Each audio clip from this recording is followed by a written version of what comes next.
위대한 회심, 박해자 사울이 사도 바오로가 되기까지 주님 안에서 평화의 인사를 드립니다.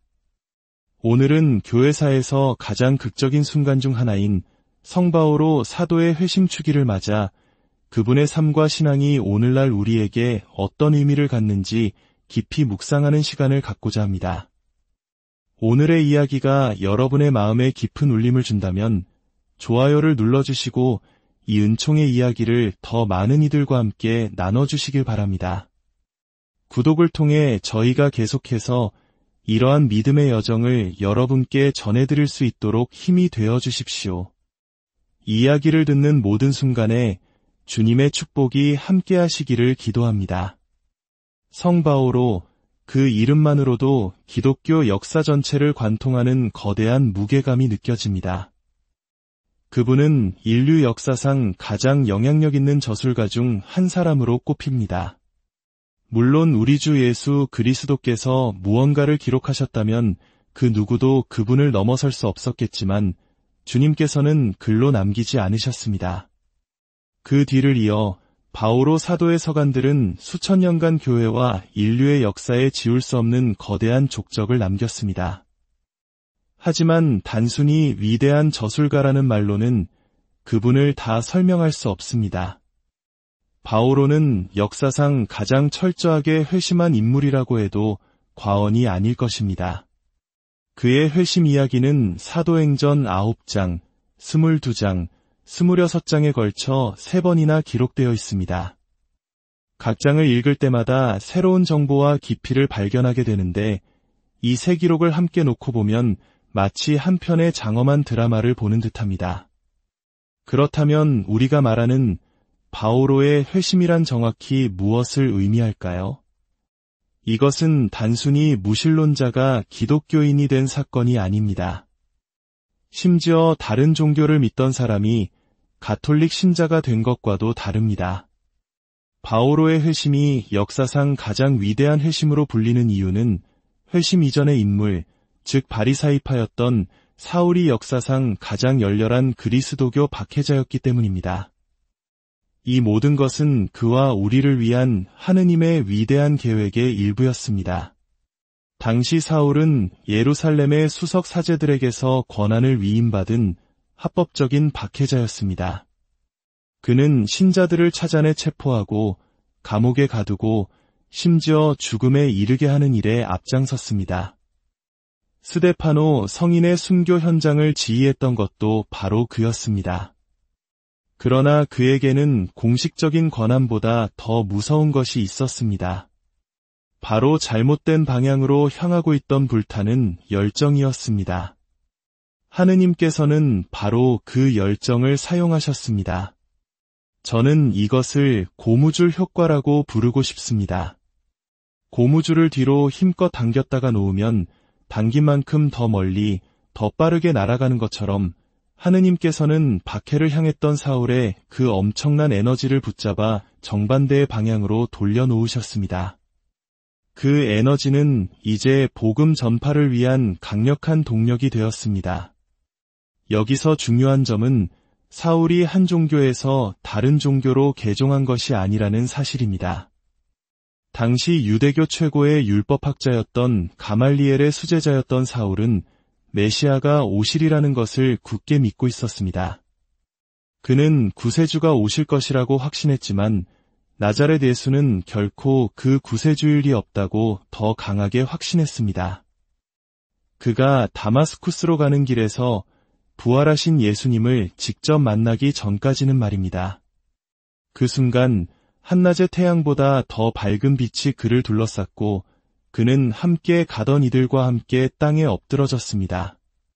그리고 히브리 말로 들려오는 음성을 듣습니다. 사울아, 사울아, 왜 나를 박해하느냐? 상상해 보십시오. 땅에 쓰러져 눈이 먼 채 하늘로부터 들려오는 신적인 목소리를 듣는 그 몇 초 동안 그의 머릿속에는 얼마나 많은 생각들이 스쳐 지나갔을까요? 그는 이것이 인간의 일이 아님을 하늘로부터 온 것임을 직감했습니다. 그가 간신히 내뱉은 말은 이것이었습니다. 주님, 누구십니까? 그리고 그의 온 삶을 뒤흔드는 대답이 들려왔습니다. 나는 내가 박해하는 예수라. 이 순간 사울의 세계는 완전히 무너져 내렸습니다. 자신이 평생을 바쳐 지키려 했던 신념이, 그토록 확신했던 정의가 완전히 잘못되었다는 것을 깨달은 충격은 상상조차 하기 어렵습니다. 그는 자신이 올바른 길을 가고 있다고 철석같이 믿었지만 실은 하느님께서 보내신 바로 그분을 대적하고 있었던 것입니다. 더욱이 예수님의 말씀은 또 다른 깊은 깨달음을 주었습니다. 나를 박해하느냐? 사울은 예수의 추종자들을 박해했다고 생각했습니다. 하지만 예수님께서는 그 박해를 마치 당신 자신이 직접 당한 것처럼 말씀하셨습니다. 이 경험을 통해 바오로는 훗날 신약 성경의 저자 중 유일하게 교회를 그리스도의 몸이라고 표현하게 됩니다. 교회는 단순한 신자들의 모임이 아니라 그리스도의 몸을 이루는 살아있는 지체라는 심오한 신학의 씨앗이 바로 이 회심의 순간에 뿌려진 것입니다. 그렇다면 이 회심은 정확히 무엇에서 무엇으로의 전환이었을까요? 바오로 사도는 코린토이서 5장에서 자신의 과거를 돌아보며 이렇게 설명합니다. 그러므로 우리는 이제부터 아무도 속된 기준으로 알려고 하지 않습니다. 여기서 속된 기준으로 번역된 그리스어는 카타사르카, 즉 육에 따라라는 뜻입니다. 인간적인 지식, 힘, 판단력에 의존하는 관점을 의미합니다. 그는 과거의 그리스도마저도 그런 육적인 관점으로 판단했다고 고백합니다. 그러나 이제 그는 더 이상 그렇게 보지 않습니다. 왜냐하면 누구든지 그리스도 안에 있으면 그는 새로운 피조물입니다. 옛것은 지나갔고 새것이 되었습니다. 라고 선언하기 때문입니다. 이것이 바로 바오로 회심의 본질입니다.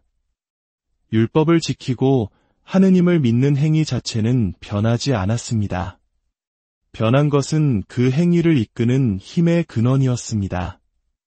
이전에는 자신의 지식과 열정, 즉 육의 힘으로 하느님을 섬기려 했다면 이제는 성령의 은총과 믿음, 즉 영의 힘으로 하느님 안에 머무는 법을 배우게 된 것입니다.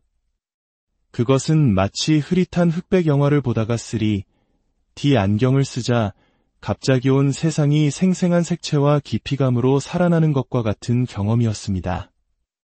하지만 바오로의 회심은 다마스쿠스로 가는 길 위에서 일어난 단 한 번의 사건으로 끝나지 않았습니다. 그의 회심은 평생에 걸쳐 계속되고 깊어지는 여정이었습니다. 그의 서간들을 연대순으로 살펴보면 그가 자신을 어떻게 표현하는지 그 변화를 통해 이를 엿볼 수 있습니다.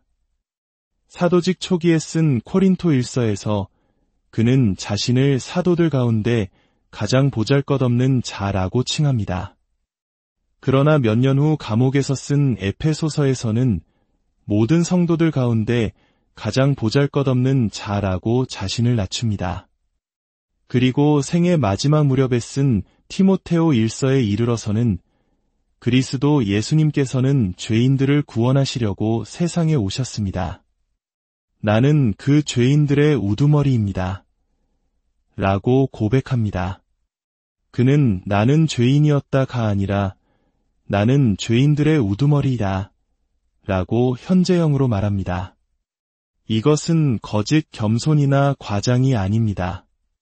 그의 신앙이 깊어질수록 하느님의 무한한 자비와 은총의 빛이 얼마나 위대한지를 깨닫게 되었고 그 거대한 빛 앞에서 자신의 모습이 얼마나 작은지를 더욱 절실히 느끼게 된 것입니다. 마치 아시시의 성 프란치스코가 말년에 자신을 가장 큰 죄인이라 여겼던 것과 같습니다. 그는 만일 다른 누군가가 내가 받은 은총을 받았다면 나보다 훨씬 더 훌륭한 성인이 되었을 것이라고 설명했습니다. 이처럼 진정한 회심은 우리를 교만하게 만드는 것이 아니라 하느님의 자비 앞에 더욱 깊은 겸손으로 이끕니다. 바오로 사도의 삶에서 빼놓을 수 없는 또 하나의 아름다운 이야기는 바로 성 루카와의 우정입니다. 루카는 의사이자 역사가였고 바오로는 사도이자 신학자였습니다. 그들은 단순히 함께 여행만 한 동료가 아니었습니다. 그들은 함께 고난을 겪고 서로의 사명을 지지하며 깊은 영적 우정을 나눈 친구였습니다. 초대 교부들은 루카 복음서를 종종 바오로의 복음서라고 불렀을 정도로 두 사람의 관계는 깊었습니다. 위대한 우정을 통해 신약 성경의 절반 이상이 쓰여졌습니다. 루카는 자신의 복음서와 사도행전을, 바오로는 수많은 서간을 남겼습니다. 만약 이 두 사람이 만나지 않았다면 오늘날 우리가 알고 있는 신약 성경의 모습은 매우 달랐을 것입니다. 이것은 우정의 힘을 보여줍니다. 예수님께서도 최후의 만찬에서 제자들에게 나는 너희를 더 이상 종이라고 부르지 않는다. 나는 너희를 친구라고 불렀다 라고 말씀하셨습니다. 복음의 핵심은 바로 하느님과의 우정으로의 초대입니다.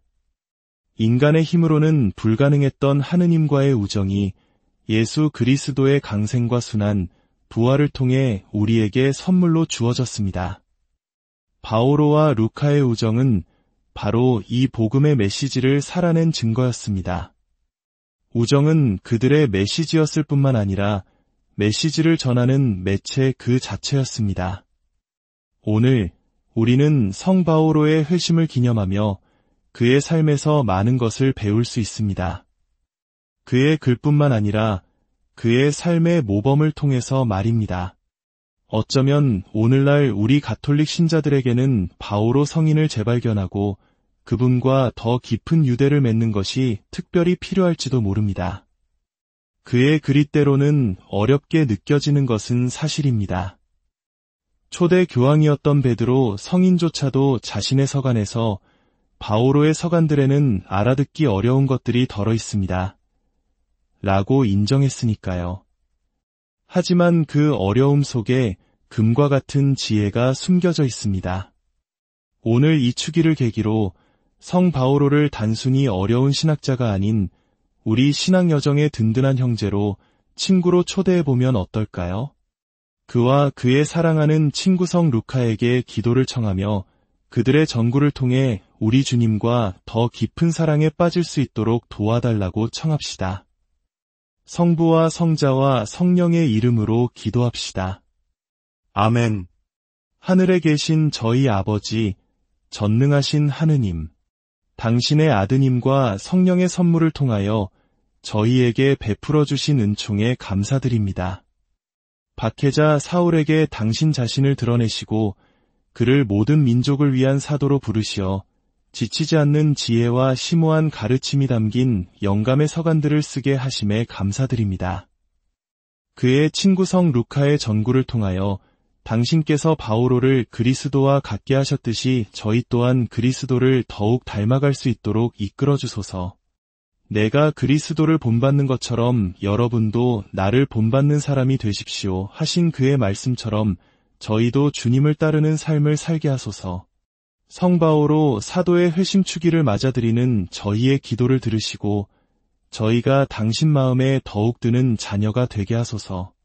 이 모든 기도 거룩하시고 전능하신 우리 주 예수 그리스도의 이름으로 비나이다.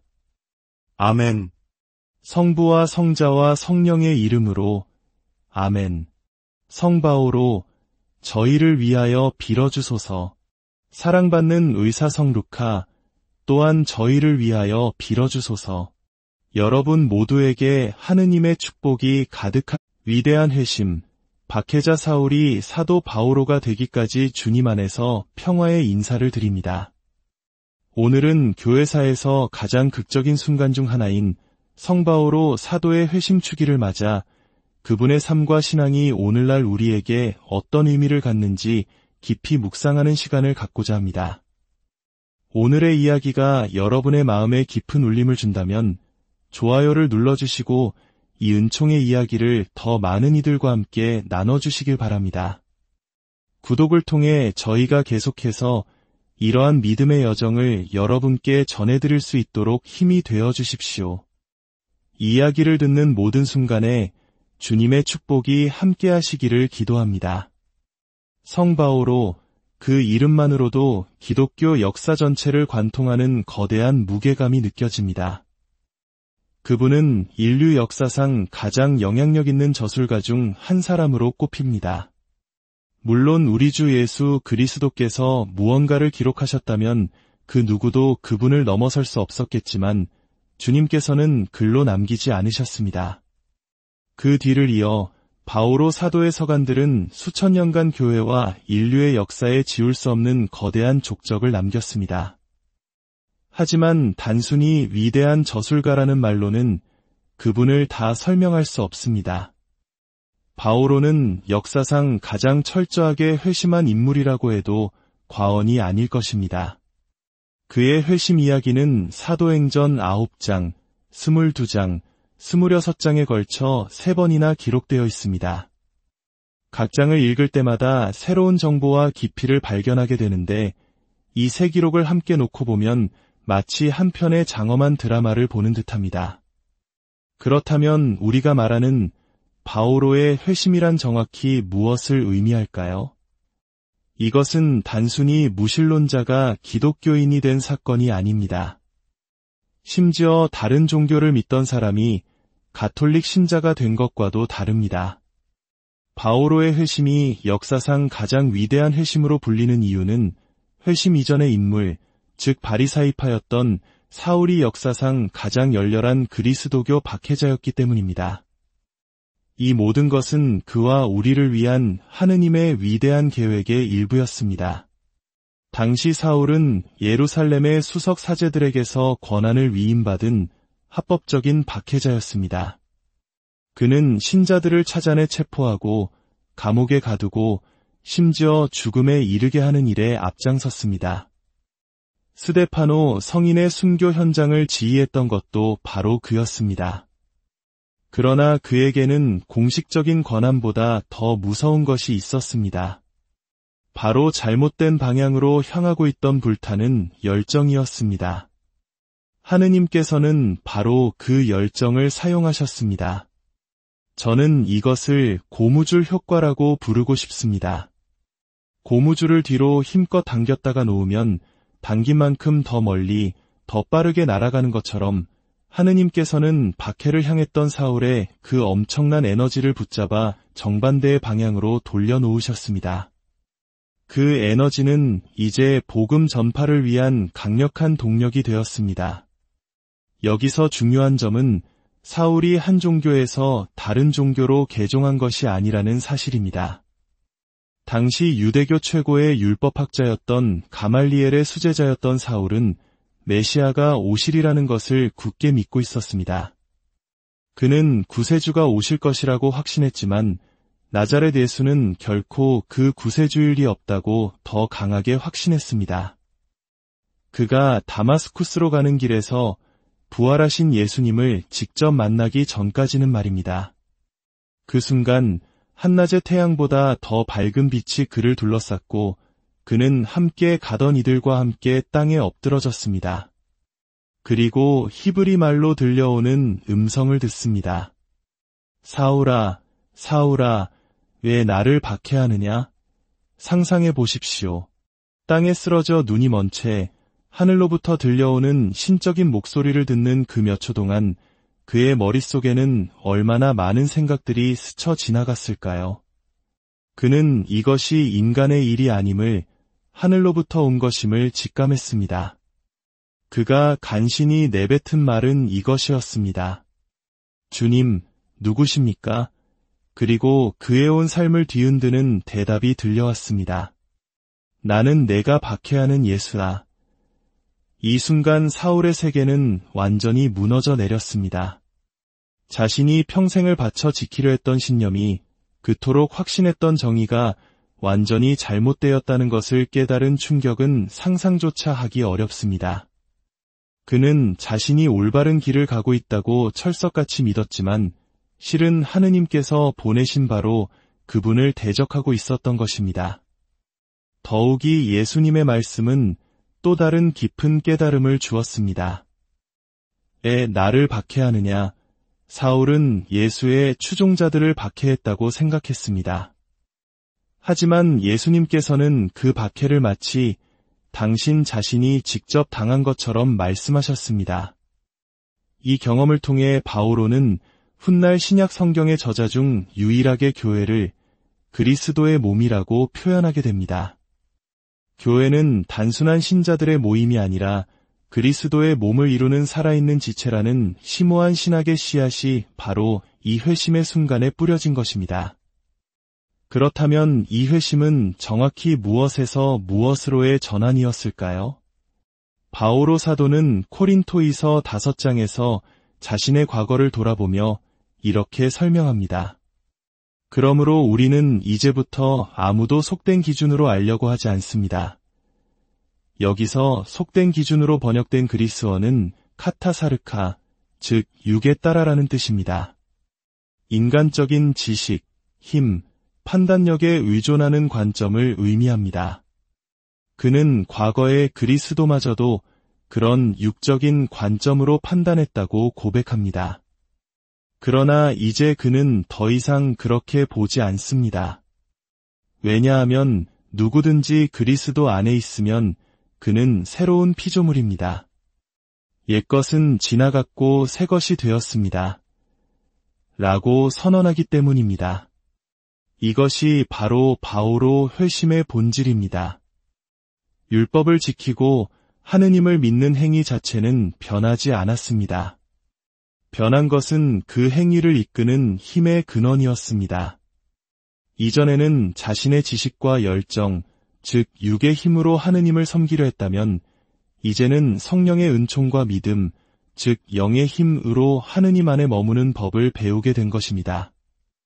그것은 마치 흐릿한 흑백 영화를 보다가 3D 안경을 쓰자 갑자기 온 세상이 생생한 색채와 깊이감으로 살아나는 것과 같은 경험이었습니다. 하지만 바오로의 회심은 다마스쿠스로 가는 길 위에서 일어난 단 한 번의 사건으로 끝나지 않았습니다. 그의 회심은 평생에 걸쳐 계속되고 깊어지는 여정이었습니다. 그의 서간들을 연대순으로 살펴보면 그가 자신을 어떻게 표현하는지 그 변화를 통해 이를 엿볼 수 있습니다. 사도직 초기에 쓴 코린토 일서에서 그는 자신을 사도들 가운데 가장 보잘것없는 자라고 칭합니다. 그러나 몇 년 후 감옥에서 쓴 에페소서에서는 모든 성도들 가운데 가장 보잘것없는 자라고 자신을 낮춥니다. 그리고 생애 마지막 무렵에 쓴 티모테오 일서에 이르러서는 그리스도 예수님께서는 죄인들을 구원하시려고 세상에 오셨습니다. 나는 그 죄인들의 우두머리입니다. 라고 고백합니다. 그는 나는 죄인이었다가 아니라 나는 죄인들의 우두머리이다. 라고 현재형으로 말합니다. 이것은 거짓 겸손이나 과장이 아닙니다. 그의 신앙이 깊어질수록 하느님의 무한한 자비와 은총의 빛이 얼마나 위대한지를 깨닫게 되었고 그 거대한 빛 앞에서 자신의 모습이 얼마나 작은지를 더욱 절실히 느끼게 된 것입니다. 마치 아시시의 성 프란치스코가 말년에 자신을 가장 큰 죄인이라 여겼던 것과 같습니다.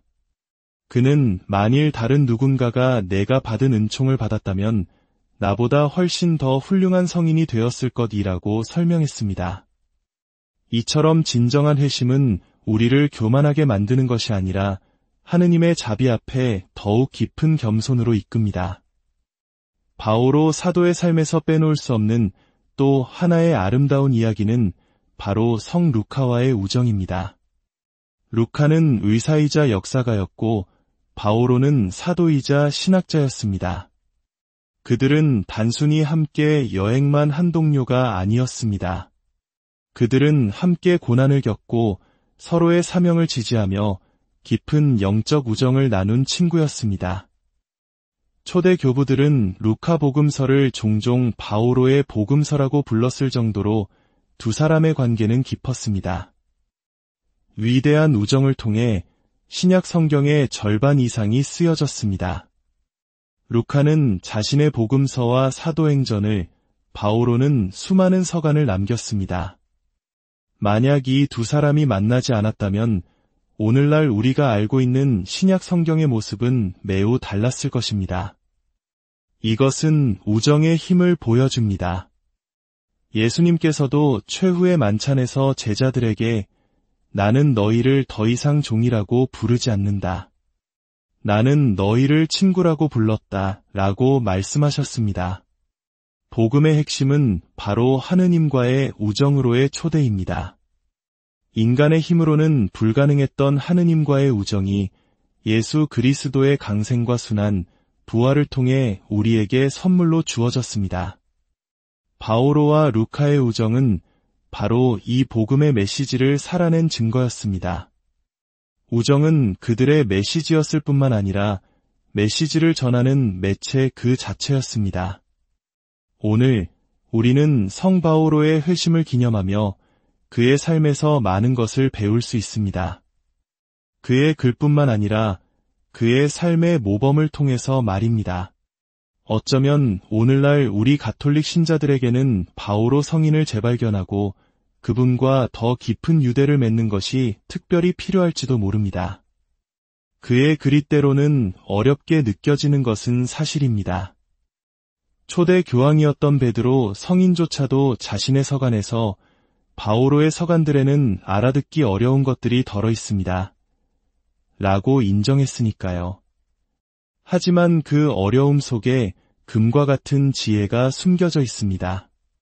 오늘 이 주기를 계기로 성 바오로를 단순히 어려운 신학자가 아닌 우리 신앙 여정의 든든한 형제로 친구로 초대해보면 어떨까요? 그와 그의 사랑하는 친구 성 루카에게 기도를 청하며 그들의 전구를 통해 우리 주님과 더 깊은 사랑에 빠질 수 있도록 도와달라고 청합시다. 성부와 성자와 성령의 이름으로 기도합시다. 아멘.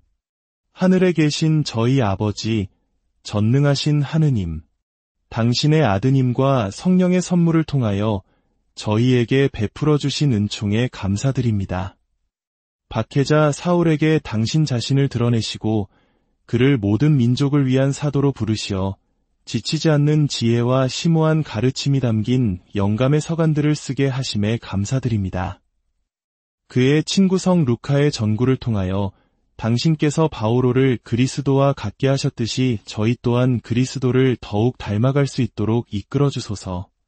내가 그리스도를 본받는 것처럼 여러분도 나를 본받는 사람이 되십시오 하신 그의 말씀처럼 저희도 주님을 따르는 삶을 살게 하소서. 성 바오로 사도의 회심 주기를 맞아들이는 저희의 기도를 들으시고 저희가 당신 마음에 더욱 드는 자녀가 되게 하소서. 이 모든 기도 거룩하시고 전능하신 우리 주 예수 그리스도의 이름으로 비나이다. 아멘. 성부와 성자와 성령의 이름으로 아멘. 성 바오로 저희를 위하여 빌어주소서. 사랑받는 의사 성 루카 또한 저희를 위하여 빌어주소서. 여러분 모두에게 하느님의 축복이 가득한 위대한 회심, 박해자 사울이 사도 바오로가 되기까지 주님 안에서 평화의 인사를 드립니다. 오늘은 교회사에서 가장 극적인 순간 중 하나인 성 바오로 사도의 회심 주기를 맞아 그분의 삶과 신앙이 오늘날 우리에게 어떤 의미를 갖는지 깊이 묵상하는 시간을 갖고자 합니다. 오늘의 이야기가 여러분의 마음에 깊은 울림을 준다면 좋아요를 눌러주시고 이 은총의 이야기를 더 많은 이들과 함께 나눠주시길 바랍니다. 구독을 통해 저희가 계속해서 이러한 믿음의 여정을 여러분께 전해드릴 수 있도록 힘이 되어 주십시오. 이야기를 듣는 모든 순간에 주님의 축복이 함께 하시기를 기도합니다. 성 바오로 그 이름만으로도 기독교 역사 전체를 관통하는 거대한 무게감이 느껴집니다. 그분은 인류 역사상 가장 영향력 있는 저술가 중 한 사람으로 꼽힙니다. 물론 우리 주 예수 그리스도께서 무언가를 기록하셨다면 그 누구도 그분을 넘어설 수 없었겠지만 주님께서는 글로 남기지 않으셨습니다. 그 뒤를 이어 바오로 사도의 서간들은 수천 년간 교회와 인류의 역사에 지울 수 없는 거대한 족적을 남겼습니다. 하지만 단순히 위대한 저술가라는 말로는 그분을 다 설명할 수 없습니다. 바오로는 역사상 가장 철저하게 회심한 인물이라고 해도 과언이 아닐 것입니다. 그의 회심 이야기는 사도행전 9장, 22장, 26장에 걸쳐 3번이나 기록되어 있습니다. 각 장을 읽을 때마다 새로운 정보와 깊이를 발견하게 되는데 이 세 기록을 함께 놓고 보면 마치 한 편의 장엄한 드라마를 보는 듯합니다. 그렇다면 우리가 말하는 바오로의 회심이란 정확히 무엇을 의미할까요? 이것은 단순히 무신론자가 기독교인이 된 사건이 아닙니다. 심지어 다른 종교를 믿던 사람이 가톨릭 신자가 된 것과도 다릅니다. 바오로의 회심이 역사상 가장 위대한 회심으로 불리는 이유는 회심 이전의 인물, 즉 바리사이파였던 사울이 역사상 가장 열렬한 그리스도교 박해자였기 때문입니다. 이 모든 것은 그와 우리를 위한 하느님의 위대한 계획의 일부였습니다. 당시 사울은 예루살렘의 수석 사제들에게서 권한을 위임받은 합법적인 박해자였습니다. 그는 신자들을 찾아내 체포하고 감옥에 가두고 심지어 죽음에 이르게 하는 일에 앞장섰습니다. 스데파노 성인의 순교 현장을 지휘했던 것도 바로 그였습니다. 그러나 그에게는 공식적인 권한보다 더 무서운 것이 있었습니다. 바로 잘못된 방향으로 향하고 있던 불타는 열정이었습니다.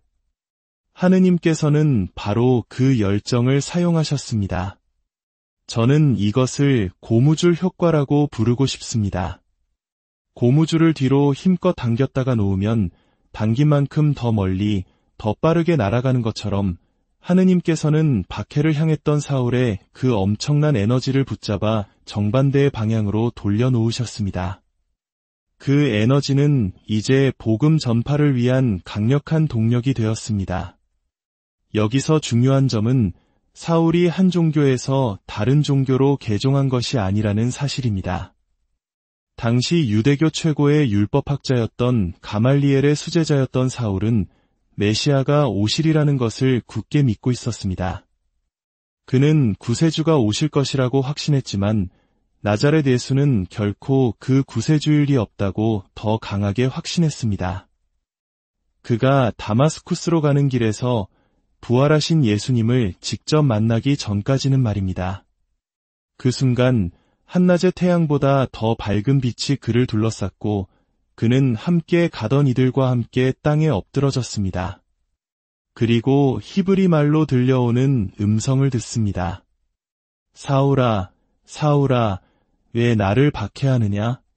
상상해 보십시오. 땅에 쓰러져 눈이 먼 채 하늘로부터 들려오는 신적인 목소리를 듣는 그 몇 초 동안 그의 머릿속에는 얼마나 많은 생각들이 스쳐 지나갔을까요?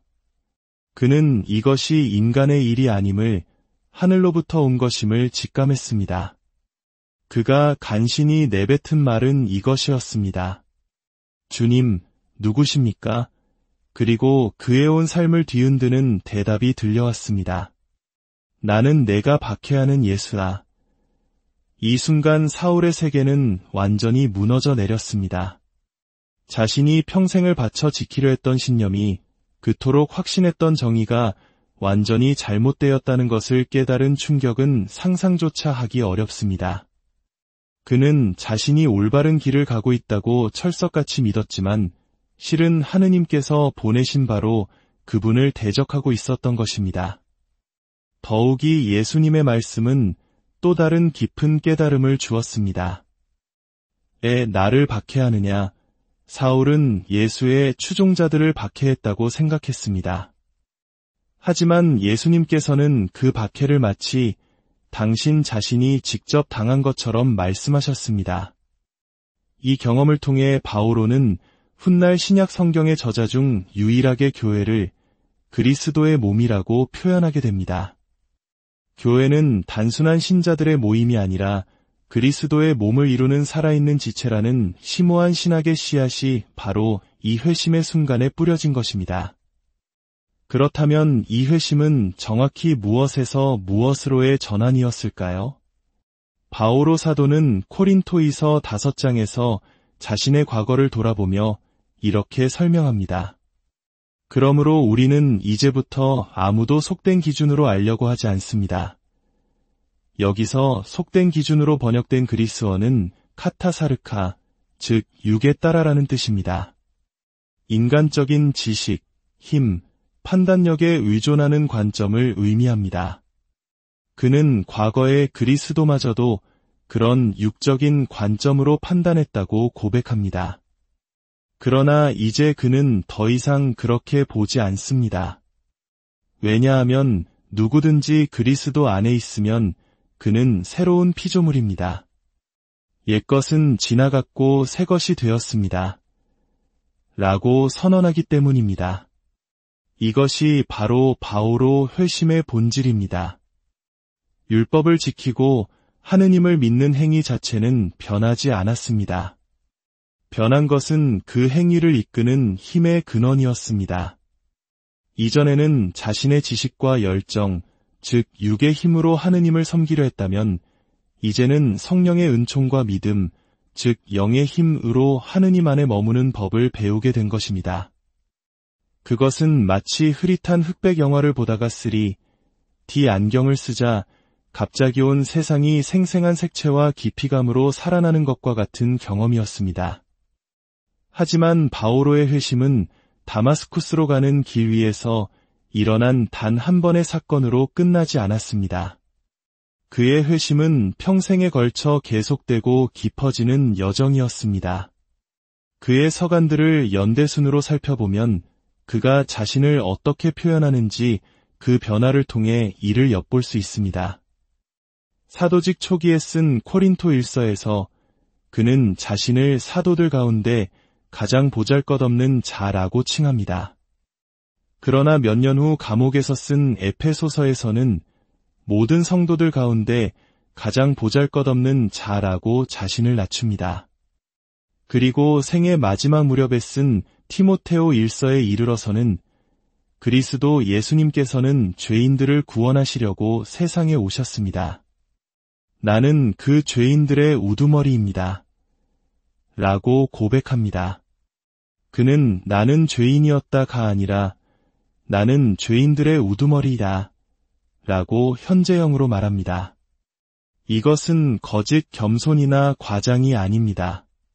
그의 신앙이 깊어질수록 하느님의 무한한 자비와 은총의 빛이 얼마나 위대한지를 깨닫게 되었고 그 거대한 빛 앞에서 자신의 모습이 얼마나 작은지를 더욱 절실히 느끼게 된 것입니다. 마치 아시시의 성 프란치스코가 말년에 자신을 가장 큰 죄인이라 여겼던 것과 같습니다. 그는 만일 다른 누군가가 내가 받은 은총을 받았다면 나보다 훨씬 더 훌륭한 성인이 되었을 것이라고 설명했습니다. 이처럼 진정한 회심은 우리를 교만하게 만드는 것이 아니라 하느님의 자비 앞에 더욱 깊은 겸손으로 이끕니다. 바오로 사도의 삶에서 빼놓을 수 없는 또 하나의 아름다운 이야기는 바로 성 루카와의 우정입니다. 루카는 의사이자 역사가였고 바오로는 사도이자 신학자였습니다. 그들은 단순히 함께 여행만 한 동료가 아니었습니다. 그들은 함께 고난을 겪고 서로의 사명을 지지하며 깊은 영적 우정을 나눈 친구였습니다. 초대 교부들은 루카 복음서를 종종 바오로의 복음서라고 불렀을 정도로 두 사람의 관계는 깊었습니다. 위대한 우정을 통해 신약 성경의 절반 이상이 쓰여졌습니다. 루카는 자신의 복음서와 사도행전을, 바오로는 수많은 서간을 남겼습니다. 만약 이 두 사람이 만나지 않았다면 오늘날 우리가 알고 있는 신약 성경의 모습은 매우 달랐을 것입니다. 이것은 우정의 힘을 보여줍니다. 예수님께서도 최후의 만찬에서 제자들에게 나는 너희를 더 이상 종이라고 부르지 않는다. 나는 너희를 친구라고 불렀다. 라고 말씀하셨습니다. 복음의 핵심은 바로 하느님과의 우정으로의 초대입니다. 인간의 힘으로는 불가능했던 하느님과의 우정이 예수 그리스도의 강생과 순환, 부활을 통해 우리에게 선물로 주어졌습니다. 바오로와 루카의 우정은 바로 이 복음의 메시지를 살아낸 증거였습니다. 우정은 그들의 메시지였을 뿐만 아니라 메시지를 전하는 매체 그 자체였습니다. 오늘 우리는 성 바오로의 회심을 기념하며 그의 삶에서 많은 것을 배울 수 있습니다. 그의 글뿐만 아니라 그의 삶의 모범을 통해서 말입니다. 어쩌면 오늘날 우리 가톨릭 신자들에게는 바오로 성인을 재발견하고 그분과 더 깊은 유대를 맺는 것이 특별히 필요할지도 모릅니다. 그의 글이 때로는 어렵게 느껴지는 것은 사실입니다. 초대 교황이었던 베드로 성인조차도 자신의 서간에서 바오로의 서간들에는 알아듣기 어려운 것들이 덜어 있습니다. 라고 인정했으니까요. 하지만 그 어려움 속에 금과 같은 지혜가 숨겨져 있습니다.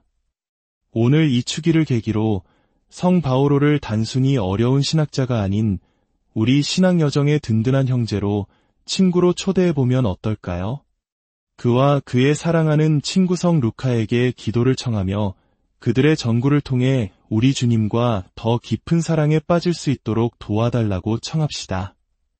성부와 성자와 성령의 이름으로 기도합시다. 아멘. 하늘에 계신 저희 아버지, 전능하신 하느님, 당신의 아드님과 성령의 선물을 통하여 저희에게 베풀어 주신 은총에 감사드립니다. 박해자 사울에게 당신 자신을 드러내시고 그를 모든 민족을 위한 사도로 부르시어 지치지 않는 지혜와 심오한 가르침이 담긴 영감의 서간들을 쓰게 하심에 감사드립니다. 그의 친구 성 루카의 전구를 통하여 당신께서 바오로를 그리스도와 같게 하셨듯이 저희 또한 그리스도를 더욱 닮아갈 수 있도록 이끌어 주소서. 내가 그리스도를 본받는 것처럼 여러분도 나를 본받는 사람이 되십시오 하신 그의 말씀처럼 저희도 주님을 따르는 삶을 살게 하소서. 성 바오로 사도의 회심 주기를 맞아들이는 저희의 기도를 들으시고 저희가 당신 마음에 더욱 드는 자녀가 되게 하소서. 이 모든 기도 거룩하시고 전능하신 우리 주 예수 그리스도의 이름으로 비나이다. 아멘. 성부와 성자와 성령의 이름으로 아멘. 성 바오로 저희를 위하여 빌어주소서. 사랑받는 의사 성 루카 또한 저희를 위하여 빌어주소서. 여러분 모두에게 하느님의 축복이 가득한 위대한 회심, 박해자 사울이 사도 바오로가 되기까지 주님 안에서 평화의 인사를 드립니다. 오늘은 교회사에서 가장 극적인 순간 중 하나인 성 바오로 사도의 회심 주기를 맞아 그분의 삶과 신앙이 오늘날 우리에게 어떤 의미를 갖는지 깊이 묵상하는 시간을 갖고자 합니다. 오늘의 이야기가 여러분의 마음에 깊은 울림을 준다면 좋아요를 눌러주시고 이 은총의 이야기를 더 많은 이들과 함께 나눠주시길 바랍니다. 구독을 통해 저희가 계속해서 이러한 믿음의 여정을 여러분께 전해드릴 수 있도록 힘이 되어 주십시오. 이야기를 듣는 모든 순간에 주님의 축복이 함께 하시기를 기도합니다. 성 바오로, 그 이름만으로도 기독교 역사 전체를 관통하는 거대한 무게감이 느껴집니다. 그분은 인류 역사상 가장 영향력 있는 저술가 중 한 사람으로 꼽힙니다. 물론 우리 주 예수 그리스도께서 무언가를 기록하셨다면 그 누구도 그분을 넘어설 수 없었겠지만 주님께서는 글로 남기지 않으셨습니다. 그 뒤를 이어 바오로 사도의 서간들은 수천 년간 교회와 인류의 역사에 지울 수 없는 거대한 족적을 남겼습니다. 하지만 단순히 위대한 저술가라는 말로는 그분을 다 설명할 수 없습니다. 바오로는 역사상 가장 철저하게 회심한 인물이라고 해도 과언이 아닐 것입니다. 그의 회심 이야기는 사도행전 9장, 22장, 26장에 걸쳐 3번이나 기록되어 있습니다. 각 장을 읽을 때마다 새로운 정보와 깊이를 발견하게 되는데 이 세 기록을 함께 놓고 보면 마치 한 편의 장엄한 드라마를 보는 듯합니다. 그렇다면 우리가 말하는 바오로의 회심이란 정확히 무엇을 의미할까요? 이것은 단순히 무신론자가 기독교인이 된 사건이 아닙니다. 심지어 다른 종교를 믿던 사람이 가톨릭 신자가 된 것과도 다릅니다. 바오로의 회심이 역사상 가장 위대한 회심으로 불리는 이유는 회심 이전의 인물, 즉 바리사이파였던 사울이 역사상 가장 열렬한 그리스도교 박해자였기 때문입니다. 이 모든 것은 그와 우리를 위한 하느님의 위대한 계획의 일부였습니다. 당시 사울은 예루살렘의 수석 사제들에게서 권한을 위임받은 합법적인 박해자였습니다. 그는 신자들을 찾아내 체포하고 감옥에 가두고 심지어 죽음에 이르게 하는 일에 앞장섰습니다. 스데파노 성인의 순교 현장을 지휘했던 것도 바로 그였습니다. 그러나 그에게는 공식적인 권한보다 더 무서운 것이 있었습니다. 바로 잘못된 방향으로 향하고 있던 불타는 열정이었습니다. 하느님께서는 바로 그 열정을 사용하셨습니다. 저는 이것을 고무줄 효과라고 부르고 싶습니다. 고무줄을 뒤로 힘껏 당겼다가 놓으면 당긴 만큼 더 멀리, 더 빠르게 날아가는 것처럼 하느님께서는 박해를 향했던 사울의 그 엄청난 에너지를 붙잡아 정반대의 방향으로 돌려놓으셨습니다. 그 에너지는 이제 복음 전파를 위한 강력한 동력이 되었습니다. 여기서 중요한 점은 사울이 한 종교에서 다른 종교로 개종한 것이 아니라는 사실입니다. 당시 유대교 최고의 율법학자였던 가말리엘의 수제자였던 사울은 메시아가 오시리라는 것을 굳게 믿고 있었습니다. 그는 구세주가 오실 것이라고 확신했지만 나자렛 예수는 결코 그 구세주일 리 없다고 더 강하게 확신했습니다. 그가 다마스쿠스로 가는 길에서 부활하신 예수님을 직접 만나기 전까지는 말입니다. 그 순간 한낮의 태양보다 더 밝은 빛이 그를 둘러쌌고 그는 함께 가던 이들과 함께 땅에 엎드러졌습니다. 그리고 히브리 말로 들려오는 음성을 듣습니다. 사울아, 사울아, 왜 나를 박해하느냐? 상상해 보십시오. 땅에 쓰러져 눈이 먼 채 하늘로부터 들려오는 신적인 목소리를 듣는 그 몇 초 동안 그의 머릿속에는 얼마나 많은 생각들이 스쳐 지나갔을까요? 그는 이것이 인간의 일이 아님을 하늘로부터 온 것임을 직감했습니다. 그가 간신히 내뱉은 말은 이것이었습니다. 주님, 누구십니까? 그리고 그의 온 삶을 뒤흔드는 대답이 들려왔습니다. 나는 내가 박해하는 예수라. 이 순간 사울의 세계는 완전히 무너져 내렸습니다. 자신이 평생을 바쳐 지키려 했던 신념이, 그토록 확신했던 정의가 완전히 잘못되었다는 것을 깨달은 충격은 상상조차 하기 어렵습니다. 그는 자신이 올바른 길을 가고 있다고 철석같이 믿었지만 실은 하느님께서 보내신 바로 그분을 대적하고 있었던 것입니다. 더욱이 예수님의 말씀은 또 다른 깊은 깨달음을 주었습니다. 나를 박해하느냐? 사울은 예수의 추종자들을 박해했다고 생각했습니다. 하지만 예수님께서는 그 박해를 마치 당신 자신이 직접 당한 것처럼 말씀하셨습니다. 이 경험을 통해 바오로는 훗날 신약 성경의 저자 중 유일하게 교회를 그리스도의 몸이라고 표현하게 됩니다. 교회는 단순한 신자들의 모임이 아니라 그리스도의 몸을 이루는 살아있는 지체라는 심오한 신학의 씨앗이 바로 이 회심의 순간에 뿌려진 것입니다.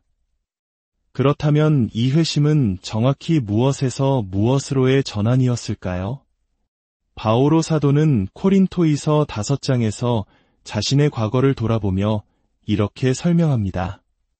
그러므로 우리는 이제부터 아무도 속된 기준으로 알려고 하지 않습니다. 여기서 속된 기준으로 번역된 그리스어는 카타사르카, 즉 육에 따라라는 뜻입니다. 인간적인 지식, 힘, 판단력에 의존하는 관점을 의미합니다. 그는 과거의 그리스도마저도 그런 육적인 관점으로 판단했다고 고백합니다. 그러나 이제 그는 더 이상 그렇게 보지 않습니다. 왜냐하면 누구든지 그리스도 안에 있으면 그는 새로운 피조물입니다. 옛것은 지나갔고 새 것이 되었습니다. 라고 선언하기 때문입니다. 이것이 바로 바오로 회심의 본질입니다. 율법을 지키고 하느님을 믿는 행위 자체는 변하지 않았습니다. 변한 것은 그 행위를 이끄는 힘의 근원이었습니다. 이전에는 자신의 지식과 열정, 즉 육의 힘으로 하느님을 섬기려 했다면 이제는 성령의 은총과 믿음, 즉 영의 힘으로 하느님 안에 머무는 법을 배우게 된 것입니다. 그것은 마치 흐릿한 흑백 영화를 보다가 3D 안경을 쓰자 갑자기 온 세상이 생생한 색채와 깊이감으로 살아나는 것과 같은 경험이었습니다. 하지만 바오로의 회심은 다마스쿠스로 가는 길 위에서 일어난 단 한 번의 사건으로 끝나지 않았습니다. 그의 회심은 평생에 걸쳐 계속되고 깊어지는 여정이었습니다. 그의 서간들을 연대순으로 살펴보면 그가 자신을 어떻게 표현하는지 그 변화를 통해 이를 엿볼 수 있습니다. 사도직 초기에 쓴 코린토 일서에서 그는 자신을 사도들 가운데 가장 보잘것없는 자라고 칭합니다. 그러나 몇 년 후 감옥에서 쓴 에페소서에서는 모든 성도들 가운데 가장 보잘것없는 자라고 자신을 낮춥니다. 그리고 생애 마지막 무렵에 쓴 티모테오 일서에 이르러서는 그리스도 예수님께서는 죄인들을 구원하시려고 세상에 오셨습니다. 나는 그 죄인들의 우두머리입니다. 라고 고백합니다. 그는 나는 죄인이었다가 아니라 나는 죄인들의 우두머리이다. 라고 현재형으로 말합니다. 이것은 거짓 겸손이나 과장이 아닙니다. 그의 신앙이 깊어질수록 하느님의 무한한 자비와 은총의 빛이 얼마나 위대한지를 깨닫게 되었고 그 거대한 빛 앞에서 자신의 모습이 얼마나 작은지를 더욱 절실히 느끼게 된 것입니다. 마치 아시시의 성 프란치스코가 말년에 자신을 가장 큰 죄인이라 여겼던 것과 같습니다. 그는 만일 다른 누군가가 내가 받은 은총을 받았다면 나보다 훨씬 더 훌륭한 성인이 되었을 것이라고 설명했습니다. 이처럼 진정한 회심은 우리를 교만하게 만드는 것이 아니라 하느님의 자비 앞에 더욱 깊은 겸손으로 이끕니다. 바오로 사도의 삶에서 빼놓을 수 없는 또 하나의 아름다운 이야기는 바로 성 루카와의 우정입니다. 루카는 의사이자 역사가였고 바오로는 사도이자 신학자였습니다. 그들은 단순히 함께 여행만 한 동료가 아니었습니다. 그들은 함께 고난을 겪고 서로의 사명을 지지하며 깊은 영적 우정을 나눈 친구였습니다. 초대 교부들은 루카 복음서를 종종 바오로의 복음서라고 불렀을 정도로 두 사람의 관계는 깊었습니다. 위대한 우정을 통해 신약 성경의 절반 이상이 쓰여졌습니다. 루카는 자신의 복음서와 사도행전을, 바오로는 수많은 서간을 남겼습니다. 만약 이 두 사람이 만나지 않았다면 오늘날 우리가 알고 있는 신약 성경의 모습은 매우 달랐을 것입니다. 이것은 우정의 힘을 보여줍니다. 예수님께서도 최후의 만찬에서 제자들에게 나는 너희를 더 이상 종이라고 부르지 않는다. 나는 너희를 친구라고 불렀다. 라고 말씀하셨습니다. 복음의 핵심은 바로 하느님과의 우정으로의 초대입니다. 인간의 힘으로는 불가능했던 하느님과의 우정이 예수 그리스도의 강생과 순환, 부활을 통해 우리에게 선물로 주어졌습니다. 바오로와 루카의 우정은 바로 이 복음의 메시지를 살아낸 증거였습니다. 우정은 그들의 메시지였을 뿐만 아니라 메시지를 전하는 매체 그 자체였습니다. 오늘 우리는 성 바오로의 회심을 기념하며 그의 삶에서 많은 것을 배울 수 있습니다. 그의 글뿐만 아니라 그의 삶의 모범을 통해서 말입니다. 어쩌면 오늘날 우리 가톨릭 신자들에게는 바오로 성인을 재발견하고 그분과 더 깊은 유대를 맺는 것이 특별히 필요할지도 모릅니다. 그의 글이 때로는 어렵게 느껴지는 것은 사실입니다.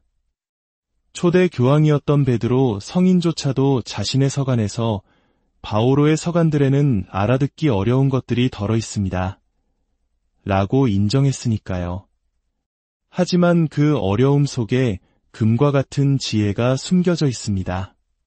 오늘 이 주기를 계기로 성 바오로를 단순히 어려운 신학자가 아닌 우리 신앙 여정의 든든한 형제로, 친구로 초대해보면 어떨까요? 그와 그의 사랑하는 친구 성 루카에게 기도를 청하며 그들의 전구를 통해 우리 주님과 더 깊은 사랑에 빠질 수 있도록 도와달라고 청합시다. 성부와 성자와 성령의 이름으로 기도합시다. 아멘. 하늘에 계신 저희 아버지, 전능하신 하느님, 당신의 아드님과 성령의 선물을 통하여 저희에게 베풀어 주신 은총에 감사드립니다. 박해자 사울에게 당신 자신을 드러내시고 그를 모든 민족을 위한 사도로 부르시어 지치지 않는 지혜와 심오한 가르침이 담긴 영감의 서간들을 쓰게 하심에 감사드립니다. 그의 친구 성 루카의 전구를 통하여 당신께서 바오로를 그리스도와 같게 하셨듯이 저희 또한 그리스도를 더욱 닮아갈 수 있도록 이끌어 주소서. 내가 그리스도를 본받는 것처럼 여러분도 나를 본받는 사람이 되십시오 하신 그의 말씀처럼 저희도 주님을 따르는 삶을 살게 하소서.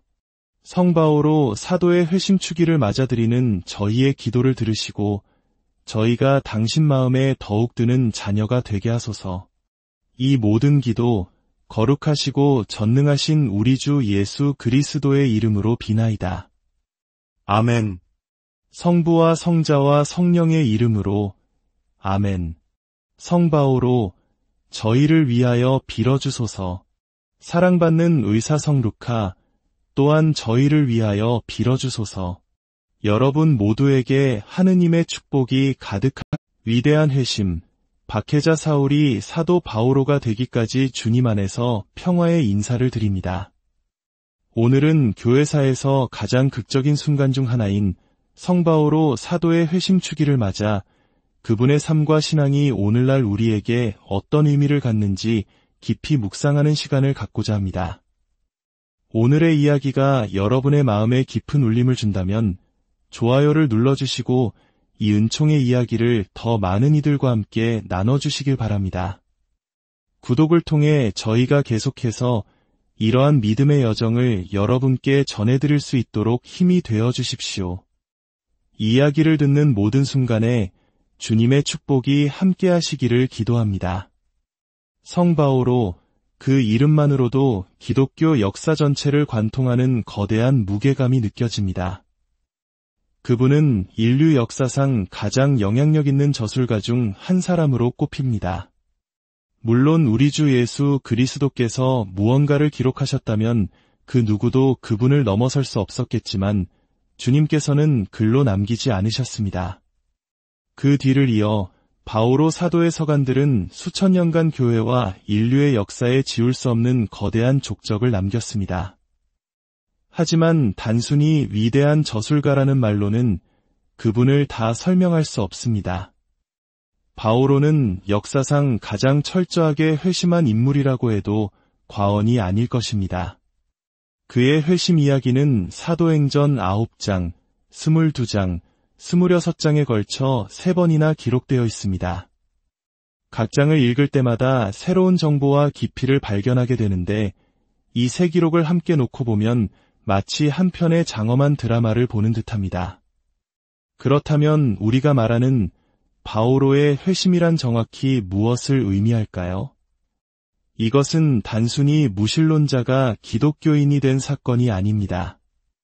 심지어 다른 종교를 믿던 사람이 가톨릭 신자가 된 것과도 다릅니다. 바오로의 회심이 역사상 가장 위대한 회심으로 불리는 이유는 회심 이전의 인물, 즉 바리사이파였던 사울이 역사상 가장 열렬한 그리스도교 박해자였기 때문입니다. 이 모든 것은 그와 우리를 위한 하느님의 위대한 계획의 일부였습니다. 당시 사울은 예루살렘의 수석 사제들에게서 권한을 위임받은 합법적인 박해자였습니다. 그는 신자들을 찾아내 체포하고 감옥에 가두고 심지어 죽음에 이르게 하는 일에 앞장섰습니다. 스데파노 성인의 순교 현장을 지휘했